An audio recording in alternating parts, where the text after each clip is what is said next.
சில மாணவர்கள் ஏன் எல்லாவற்றையும் கச்சிதமாகச் செய்கிறார்கள்?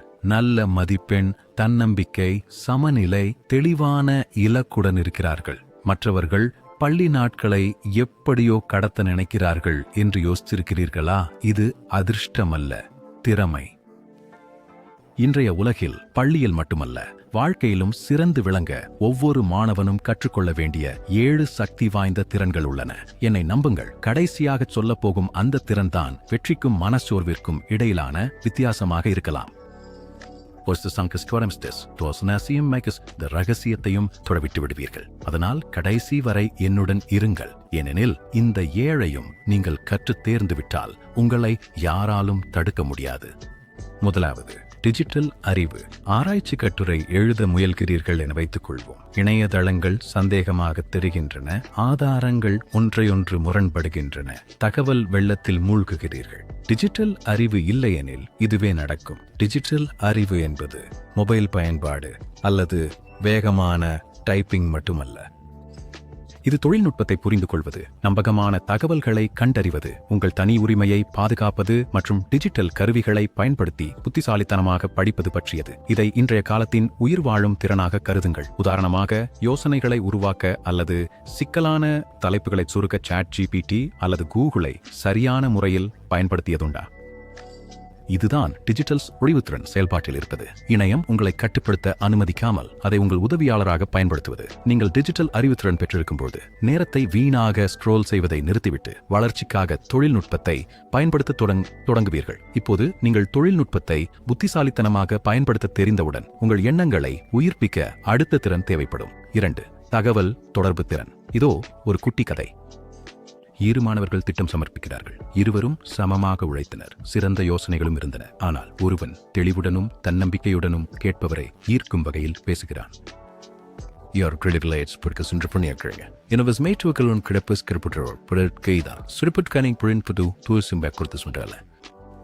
இது மற்றவர்களுடன் இணைவது பற்றியது.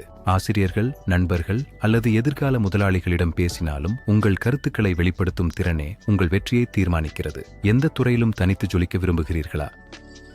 உங்கள் கதையை சொல்ல கற்றுக்கொள்ளுங்கள். தொடர்பு என்பது பேசுவது மட்டுமல்ல, கேட்பதும் கூட. கேட்பது மற்றவர்களை புரிந்து கொள்ளவும், உறவுகளை மேம்படுத்தவும், தவறான புரிதல்களை தவிர்க்கவும் உதவுகிறது. இது தொடர்பு எதன் மூலம் செழிக்கிறதோ அந்த சிந்தனைக்கு நம்மை இட்டுச் செல்கிறது. 3, விமர்சன ரீதியான சிந்தனை. இதை கற்பனை செய்து பாருங்கள். தினமும் 10 காபி குடித்தால் மூளை சுறுசுறுப்பாகும் என ஒரு வைரல் வீடியோவை பார்க்கிறீர்கள். விமர்சன பார்வை இல்லையெனில் அதை நீங்கள் நம்பலாம். ஆனால் சிந்திக்கும் போது, நின்று யோசித்து கேள்வி கேட்டு ஆழமாக ஆராய்வீர்கள். விமர்சன ரீதியான சிந்தனை என்பது தகவல்களை அப்படியே ஏற்றுக்கொள்வது மட்டுமல்ல, அதை ஆராய்வதும் ஆகும். இது உண்மையா என்று கேள்வி கேட்பதாகும். யாருக்கு லாபம்? அதற்கான ஆதாரம் என்ன? இது சிக்கல்களை தீர்க்கவும் சிறந்த முடிவுகளை எடுக்கவும், உங்கள் சமூக ஊடக பக்கங்களில் தோன்றும் ஒவ்வொரு ட்ரெண்டிற்கும் ஏமாறாமல் இருக்கவும் உதவும் ஒரு திறன். தகவல்களும் தவறான தகவல்களும் நிறைந்த உலகில் விமர்சன ரீதியான சிந்தனை உங்கள் மனதிற்கான வடிகட்டியாக செயல்படுகிறது. இது அறிவை ஞானமாக மாற்றுகிறது. சிக்கல்களை தீர்ப்பதை பற்றி பேசும்போது அதை இன்னும் ஆழமாக பார்ப்போம். 4, சிக்கல்களை தீர்த்தல். உண்மையை சொல்லப்போனால் வாழ்க்கை நாம் திட்டமிட்டபடி அமைவதில்லை. திட்டங்கள் தோல்வியடையலாம், தேர்வுகள் உங்களை திணறடிக்கலாம், திட்டங்கள் சரிந்து விழலாம். அங்கேதான் சிக்கல்களை தீர்க்கும் திறன் கை கொடுக்கிறது. சவால்களை தவிர்ப்பது முக்கியமல்ல, அவற்றை புத்திசாலித்தனமாக எதிர்கொள்வதே முக்கியம். இதோ சிந்தனை முறையில் ஒரு மாற்றம். ஏன் எனக்கு இப்படி என்று கேட்காதீர்கள். இதை எப்படி சரி செய்வது என்று கேளுங்கள். உதாரணமாக, தேர்வில் தோல்வியடைந்தால் பதற்றப்படாமல் காரணத்தை ஆராயுங்கள். அது நேரமின்மையா, புரிதல் குறைவா அல்லது கவனச்சிதறலா?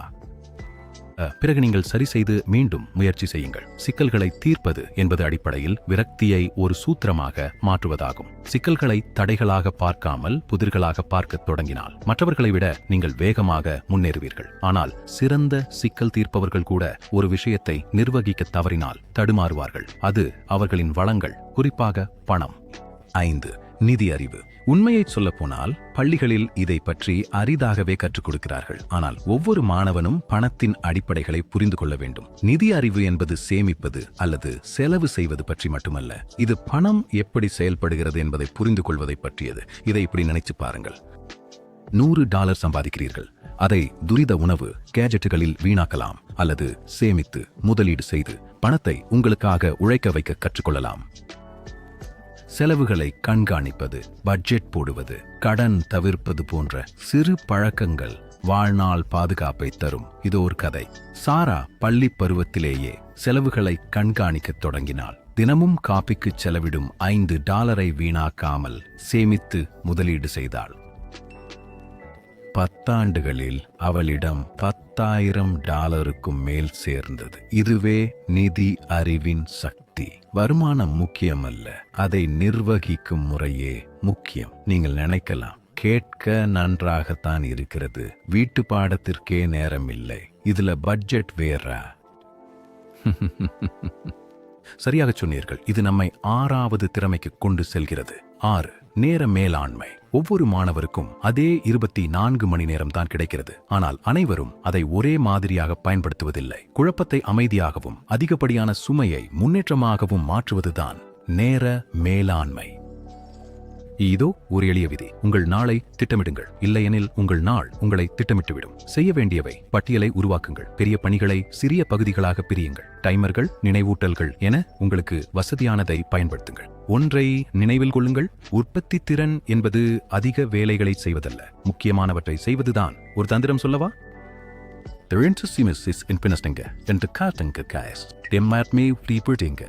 இது உங்கள் மனதை தெளிவுபடுத்தி உத்வேகத்தை தக்க வைக்க உதவுகிறது.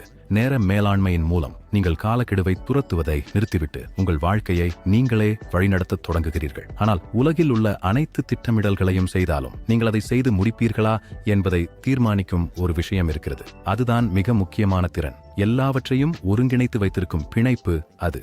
7வது, சுய கட்டுப்பாடு. இதுதான் கடைசி திறன்.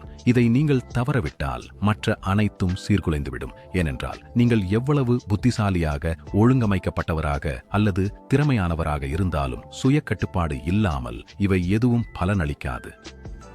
சுய கட்டுப்பாடு என்பது உங்களுக்கு விருப்பம் இல்லாத போதும் நீங்கள் செய்ய வேண்டியதை செய்வதாகும். படுக்கை மிகவும் இதமாக இருக்கும்போது அதிகாலையில் எழுவதுதான் அது. போன் உங்களை அழைத்து கொண்டே இருக்கும்போது படிப்பதுதான் அது. தற்காலிக சுகத்தை விட நீண்ட கால பலன்களை தேர்ந்தெடுப்பதுதான் அது. இதோ ஒரு குட்டி கதை.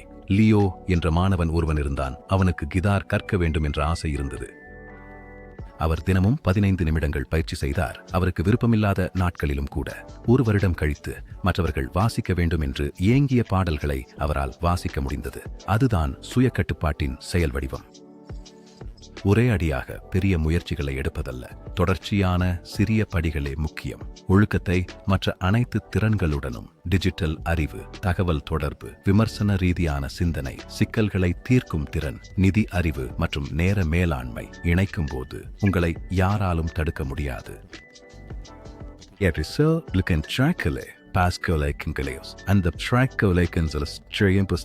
இந்த வீடியோ உங்களுக்கு பயனுள்ளதாக இருந்தால் லைக் சேக் சப்ஸ்கிரைப் பெங்ஸ் இது அவர்களினுடைய வாழ்க்கையையும் மாற்றக்கூடும். அடுத்த வீடியோவில் சந்திப்போம். மறந்து விடாதீர்கள், அந்த கடைசி திறன் தான் உங்களை தொடர்ந்து இயங்க வைக்கும்.